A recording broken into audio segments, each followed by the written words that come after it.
kasih karunia dan damai sejahtera yang dari Allah Bapa dan dari anaknya Tuhan Yesus Kristus itulah yang menyertai saudara-saudara sekalian. Amin. Shalom Bapak Ibu Saudara yang dikasihi Tuhan kita Yesus Kristus. Selamat hari Minggu bagi kita. Mari kita mendengarkan kembali firman Tuhan, khotbah di hari Minggu yang tertulis dalam Mazmur 22 ayat 26 sampai 32.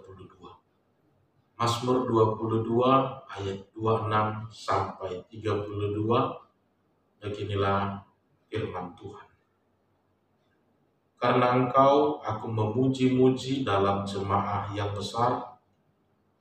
Nasarku akan kubayar di depan mereka yang takut akan Dia. Orang yang sengsara akan makan dan kenyang. Orang yang mencari Tuhan akan memuji-muji Dia. Kiranya hatimu bersukacita senantiasa. Segala ujung bumi akan sadar dan berbalik kepada Tuhan. Dan segala kaum dari bangsa-bangsa akan sujud menyembah di hadapan-Ku. Sebab Tuhanlah yang berkuasa sebagai Raja. Dia memerintah atas bangsa-bangsa. Ya, kepadanya akan sujud menyembah semua orang sombong di bumi. Di hadapannya akan berlutut semua orang yang turun ke dalam debu, dan orang yang tidak dapat menyambung hidup. Anak cucu akan beribadah kepadanya. Kepada keturunan yang akan datang akan diceritakan tentang Tuhan. Mereka akan memberitakan keadilannya kepada bangsa yang lahir nanti, sebab Ia telah melakukannya. Demikian pembacaan firman Tuhan.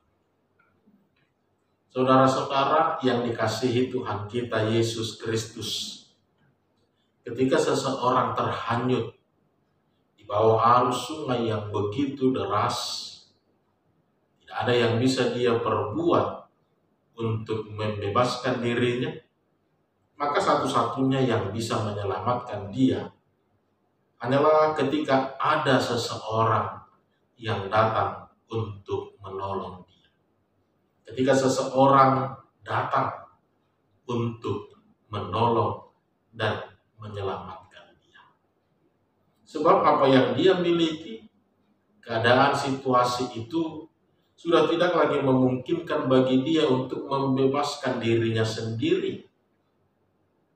Satu-satunya yang bisa membebaskan atau menyelamatkan dia hanyalah ketika seseorang datang untuk menyelamatkan.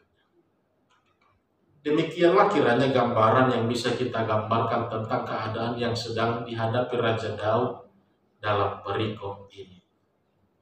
Bagaimana hidupnya sudah berada di ambang kematian. Musuh-musuh sudah mengelilingi dia. Apa yang dia miliki, apa yang dia punya pada saat itu sudah tidak lagi bisa diharapkan untuk membebaskan dan menolong dia dari situasi itu. Maka sama halnya, satu-satunya yang bisa menyelamatkan dia hanyalah dengan pertolongan Tuhan dalam situasi itu. Ini perlu untuk kita renungkan Bapak Ibu Saudara di dalam kehidupan kita sehari-hari. Bagaimana situasi ini menggambarkan bahwa benar ada kalanya kehidupan kita ini berada dalam situasi-situasi yang demikian, di mana keadaan, di mana diri kita, bahkan apa yang kita miliki, apa yang kita punyai, tidak lagi bisa membantu kita, tidak lagi sanggup untuk menolong dan membebaskan diri kita sendiri. Maka tentu pertanyaannya dalam situasi yang demikian, kemana kita harus meminta pertolongan? Dan siapa yang bisa menolong kita dari keadaan yang demikian. Perikop kita hari ini Mazmur 22 ayat 26 sampai 32. Nyanyian syukur Daud atas pertolongan Tuhan yang telah menyelamatkan dia dari kepungan para musuh-musuh, yang membebaskan dia dari segala kesusahan-kesusahan yang pernah dia lalui di dalam hidupnya itu. Tentu nyanyian syukur ini disampaikan Raja Daud bukan hanya sebuah ungkapan syukurnya saja, tetapi juga sebuah pengharapan untuk ke depan bagi orang-orang, juga bagi keturunan-keturunan generasi-generasi yang berikutnya. Supaya jangan melupakan, supaya dengan pengalamannya ini, orang-orang juga memahami, mengetahui bahwa di saat-saat yang demikian, bahkan di seluruh kehidupan ini, benar, hanya Tuhanlah satu-satunya yang sanggup menolong dan membebaskan kita. Hanya Tuhanlah yang sanggup menolong dan membebaskan kita di dalam kehidupan kita ini. Itu sebabnya dia menuliskan nyanyian syukur ini untuk menjadi kabar baik juga, untuk menjadi sebuah kesaksian iman juga bagi orang-orang yang mendengar ataupun yang membaca perikop ini. Supaya jangan sampai mereka melupakan tentang tangan Tuhan yang begitu berkuasa, nama Tuhan yang begitu luar biasa menyelamatkan, menyembuhkan, dan menopang setiap orang-orang. Ini bukan hanya sebuah nyanyian iman kemenangan Raja Daud semata, tapi juga sebuah pujian, sebuah harapan yang ingin disampaikan Raja Daud. Supaya apa yang dia rasakan akan pertolongan Tuhan pada saat itu juga boleh dirasakan, dinikmati oleh orang-orang lain. Bahkan setiap generasi-generasi harus memahami hal ini. Di dalam setiap kesusahan-kesusahan, di balik semua pergumulan-pergumulan yang kita hadapi, kadang tidak semuanya apa yang kita miliki, bahkan diri kita ini sendiri, sanggup menyelamatkan kita. Untuk itulah seruan ini kemudian disampaikan Raja Daud menjadi sebuah kabar baik, menjadi sebuah berita sukacita, untuk mengingat nama Tuhan di dalam setiap kesusahan, untuk berseru kepada Tuhan di dalam setiap kelemahan-kelemahan dan keputusasaan itu. Supaya sekalipun di dalam penderitaan ini bukan menjadi mengutuki ataupun menyesali kehidupan ini, tetapi sekalipun di dalam penderitaan itu kita bisa melihat sebuah harapan. Kita akan memuji-muji nama Tuhan. Dalam penderitaan itu, orang-orang yang mencari Tuhan, dia akan menemukan kemuliaan Allah. Dia akan memuji-muji nama Tuhan karena pertolongan Tuhan. Orang yang kelaparan akan dikenyangkan. Orang yang kehausan akan diberikan kelegaan. Orang yang di dalam keterpurukan akan diangkat, akan dibangkitkan kembali untuk melihat kemuliaan Tuhan, bersuka cita melanjutkan kehidupannya, terlebih untuk memuji-muji nama Tuhan.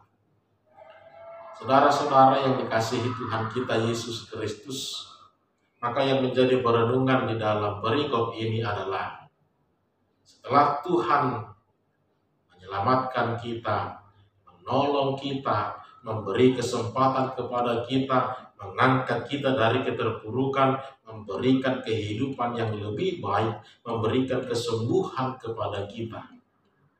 Maka pertanyaannya pada saat ini adalah, apa langkah selanjutnya yang harus kita lakukan? Kalau Raja Daud mengatakan dalam perikop ini, dia memuji-muji nama Tuhan. Dia membayar setiap nazar-nazar. dia melakukan kehidupan yang lebih baik lagi.